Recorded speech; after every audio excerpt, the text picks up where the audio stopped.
Hey everyone, I'm Carlos Davalos, and you're listening to Stories of Ours by Vision2Reality Foundation. This is more than just a podcast, it's a space for courage, resilience, and reinvention. Each episode, we dive deep into real journeys of newcomers to Canada, the challenges they've faced, the breakthroughs they've earned, and how they turned uncertainty into opportunity. Whether you're starting fresh or chasing new dreams, these stories are here to remind you that you're not alone and greatness lives within you. Let's go. Well, I'm super happy to have today Renato Baracco with us, and we'll jump start with the session. So, Renato, first of all, can you give a quick introduction with us about yourself, and then we'll jump with the questions. We're very excited to have you here. Yeah, for sure. Thank you, Carlos, for the invitation. I'm really happy to be here with you and to have this chat. Well, my name is Renato Baracco, as Carlos mentioned. I'm an advertising professional. I have been working in advertising since I was 18 years old. So, like 20 years ago, I started, and I have worked in different global agencies back in Peru. And on 2022, my family and I took the decision to came here to Canada for studies, and I finished my marketing management program at Douglas College on 2025. And after that, thanks to Carlos, I started to know a little bit more about networking and how things works here. And I started to know more people, and now I'm working at Monks. Very happy. I'm an account director, managing some part of YouTube products. So that's a little bit about me. In the personal side, I have two children, and I'm happily married. I hope so. And um, yeah, that's a bit about me. Well, I part of the cool thing about Renato is I know a bit about his journey, and I would say if someone could have applied the best process to find a job, I think it's Renato. I think he applied all Uh-huh. the different tools, and basically he followed kind of a playbook, and he followed it very well, very authentically. So I want to kind of cover those things later in the session. But first of all, Renato, take me back a bit to the moment you guys decided to come to Canada. So what was going through your mind at that moment? What was your expectations? How did that happen? Well, we were at the middle of the lockdown by COVID at that time. And at that time, we only have one kid, and we were paying her school, and she was sitting next to me having classes. So we started to think about move to a place where education has like more importance, or the politics are more focused on give more things to education. So after that, I think Peru was the last country to start schools after COVID. So that was one of the biggest decisions that make us think about the future for our kids. And in that journey to search some things, I find out Douglas College, and at the same time, I was realizing that marketing and advertising was changing a bit with this old stuff of AI, and I I saw like this study as an opportunity to refresh what I was working on. So yeah, I think that was the main like point that pushed us to came here. The expectation at the beginning were like I will study and I will have a big job and I will be like millionaire, and nothing about that happened. I mean, I have a very good job that I loved. That's the most important thing for me. And also my wife is working in the industry that she always wanted to work on. So, but our expectation were A, and the result was D. So I mean, not in the bad way. it was like a very great journey. If I had the opportunity to do it again, I will do the same. But it was totally different. I think at the beginning we had like everything is nice, we will go there, nice place, but it's really hard starting that you don't have no one to support you with your children. And if you have one sick, the other parent needs to go with the kid to the hospital, so you need to stay there. So a lot of things, but it was a great journey, a lot of learnings there. When was there a moment where you told yourself, "Oh, like this is harder than I thought," or something like that? Yeah. Yeah. I mean, we were here, my youngest son was year and a half. And when we arrived here that night, I was looking like the house, no furniture.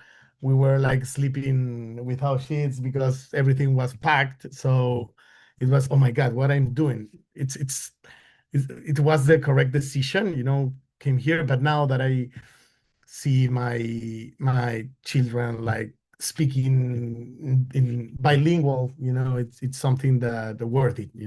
In terms of kind of the, but we all have a kind of a journey when we immigrate, and there's usually struggles also at the beginning. So, what were kind of the biggest challenges for you when trying to land your first opportunities or your wife's kind of opportunities in Canada? In my particular case, I had like 14 years of experience when I arrived here. So I thought that the experience that I had back in Peru, it would like weigh more than actually. I thought that all the past work I did, it would be like take into consideration once I apply to a job, for example, but it was totally different, right? I mean, I had a lot of experience, but totally different market, another language, and that was like the first thing that I need to work on to see, okay, it doesn't matter what you did before. Now you need to adjust to this market and see how things work here. And And how did you find out those things? For example, how did you realize, oh, okay, things are different? Was there a moment or experiences that you had? when I tried to apply to different jobs and nobody called me, it was Mm. like something I'm doing something, I'm not doing things in the right way. And then after that, I started to like chat with different people. And since we were all in the same situation, not in the same situation, but in the same mood with the majority of the people that I was studying, um, I started to search for some, resources in at Douglas College, and then I heard about you. Um, and I started to try to find out why was the best way to approach this kind of stuff. And then we had that meeting where that was really helpful because I I what I tried to do after we met was to compare the differences between Peruvian market and Canadian market. And based on that, I found like some similar things. So I work on that and then try to like do my best in the things I have never worked on, like networking. It was something that I used to do, but more in a social way than in a professional way. So for me, it was really hard at the beginning, independent that I think I'm like extrovert and I don't have problem to speak with anyone. It was kind of difficult to understand a different way to start to meet people, you know? In the social way, it's easy because it's really organic. Exactly. But in a professional way, you need to have like some understand what are like the boundaries, social boundaries and professional boundaries here when you meet someone. And that was kind of not hard, but at the beginning, I I feel like it wasn't me. So during that time, I realized the best way to match my own personality with the necessities or things that I need to do for the adoptees in a professional way, you know? Because the thing is, for many people that I've known, and happened to me too, usually like networking takes time. Like Yeah. networking is not something that happens super fast, and people usually stay with applying to jobs because it's something that you can apply now. Okay, you develop your resume, you apply to a job, and that's it, job done. While networking is it's a process. It's kind of building relationships, and it takes time. So how did you go to that moment to stay in that area, in that path, in that Mhm. struggling path? Networking requires a lot of courage to Mhm. step outside of your comfort zone and talking to people you don't know that for is comfortable for you, maybe, or maybe less than comfortable for you, but it's more uncomfortable for other people. So what allowed you to stay in that pathway and not stay just applying to any job like everyone else? One thing was, I think I had some lucky because the first message I sent, I received a reply like that afternoon. So I was, oh my God, this is amazing, you know? But and this person who gave me a time, for had a meeting and it was amazing. He was one of the founders of 123 West. It's a huge advertising agency. And at that moment, I said, like, I want to work there, because it was very similar. The philosophy was very similar to the agency I found back in Peru, and I fell in love with the philosophy and with the kindness of this person. And he gave me like 12 or 15 emails and contact me with Mm, different people inside his organization. He was one of the founders, so it was difficult uh, to re, to reject when your boss asks you to have a meeting with someone. So I was lucky in that, I think. And then I have like some down times, that when I tried to reach out the agency I wanted, I realized that the majority of agencies here in Canada are based in Toronto. So I started to see, okay, I won't move to Toronto, so I need to see what I can do. So at that moment, it was kind of hard to realize that the opportunities I think I will have reduce like 60% of what I thought. So I started to search for, I mean, I realized at that time that not everything is money. That's the first thing, So if we if we took the decision to came here, we need to bet for something, right? So I started to search for nonprofit organizations, and I had lucky as well there because the West Coast Creativity Society, it's organization that was found a couple of years ago, but started again like after 10 years to do like advertising awards and try to get together all the industry. So it was the right moment, the right day, the right person. So I wrote to them to apply for this organization, and I started to volunteer there, and that was like game changer because I met a lot of people within the Canadian, specifically Vancouver advertising industry, and that helped me to see the amount of agency that we had here, and how the industry moves, what I should do, what it's not common to do. I started to go to all the events related with advertising and marketing.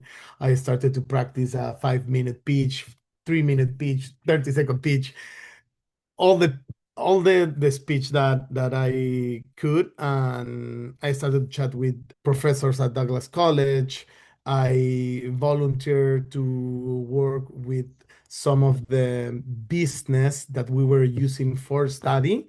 I was taking that as a real job and start to give 120, 130% to them. So I find out that that was a way to demonstrate my, I don't know, that I'm capable of Skills. work. Yeah. Yes. And just returning back a bit and going deeper into One Piece. So did you face any fears around reaching out to strangers? Because at the end you want to build different relationships. Did you find it stepping stones, for example, mentally? One of the hardest thing I'm still struggling with, it's my English level. Okay.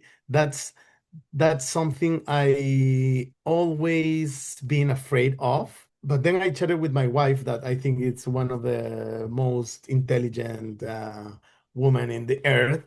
And she chatted with me and said, like, imagine that you are speaking with someone that it's speaking a second language and it's trying to express himself in the way that you are doing it. So take out your thoughts about your English level because I realized that my problem, I mean, my English is not the best one in the world, but I think I can. Everything was in your mind in Yes, theory. yes. She told me something that I have record in my mind every time.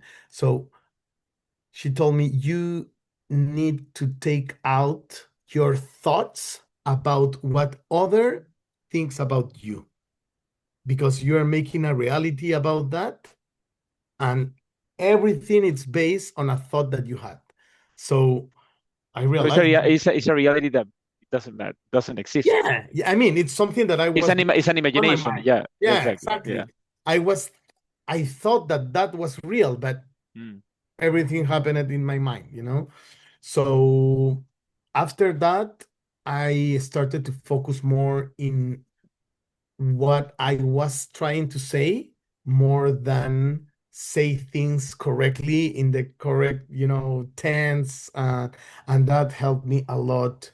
It was a great relief because I started to find out this way to be me more than Mm. being focused on how I was saying the things I was thinking. So it was like I Yeah, mean, my because mind, you lose a lot of energy when yeah, you do that. yeah. Yeah. I mean, my mind goes 300%. I have ADHD. I mean, that was another thing because I realized that I had ADHD here because back in, I always knew it, but I had two different diagnoses, like attention deficit disorder and hyperactivity separately. In that time, nobody had ADHD. So that was another thing that when the doctor told me, hey, you had ADHD, I started to doubt about myself, like, Mm. oh, okay, I know what I have. So maybe I'm acting in this way because of that. So my mind was my biggest, I forget this word, my big enemy, Like enemy, my yeah, like biggest enemy. adversary. Yeah. Yeah, I think that was like the biggest fear, And what did you do? myself. And Sorry. what did you do to overcome this? I One of the things that I love from here is like we have a lot of resources and support from, for example, Douglas College. I scheduled a meeting with the department of, I don't remember the name, but it was like a psychology that helped me to see what I can do with this kind of stuff. I already knew all of those strategies, but it was like the moment that I was searching for a job last Mm. semester of the university. Oh, now I know that I have what I knew I had. So it was a lot of mental things that turn on at the same time. And looking back, your saving accounts, oh my God, how many months we have without finding that job. So it was very hard, very hard. But I started to read a lot about Nice, beautiful. everything because I love to read, but since I have ADHD, it's very difficult to me to finish. It was very difficult for me to finish the books I start. So I It's very cool that you really turned because you had a narrative and you yeah, just changed the narrative. yeah. So I broke some of my books, but the problem was that it was in Spanish. So I started to realize that the best way to save time and practice and learn English was reading in English. So I started to read a lot in English about networking, about ADHD, about a lot of things. And that gave me a lot more confidence while speaking, or it I had more topics in English to speak with someone, you know. And another thing that happened was in my mind as well. I started to limit my knowledge and my experience based on my level of English. Hmm. So that was kind of weird because I was trying to figure out to solve a problem. For example, if I tried to solve it in Spanish, it was like, "Oh, okay, yeah, this is like this." And then I was okay, but in English, how is this? And it took me some time to realize, like, hey, it's the same, it's just a different language. So I think I had some fear to this new language, because I always thought that I wasn't like enough good to do things. But that's one of the things that I love from this like immigrant student and ex journey. It's like taught me a lot of things more than only English, more than only networking. It's like I think it's the best combo experience I have had in my life because it's everything, it's family, it's professional, it's studies, it's you alone against the world. Hmm. After you like success in some way in your country, it's like, oh, okay, now it's totally different. You feel like alone. Yeah, exactly. Well, I would say the immigration journey is a lonely journey. I think when Yeah. being with families is struggling because it's more expensive, etc. But you have your support system, your very small support system in some way. Have you read the book of Joseph Campbell, The Hero's Journey, The Hero of the Thousand Faces? No, So it's I have it in my list. yeah. Yeah, Well, but yeah, not, and not basically yet. what he says is through the hero, like everyone, like every human being goes through their own hero's journey, and the Mhm. hero's journey starts with a calling to adventure. Okay, the call to adventure for us, for example, it was when the moment on having the idea to come to Canada was the first call to adventure, and then Mm. when you come to Canada, it's kind of facing the adventure, and then all the struggles that you go through while you're immigrating is basically the when you're facing your demons or you're facing the Uh-huh. dragons.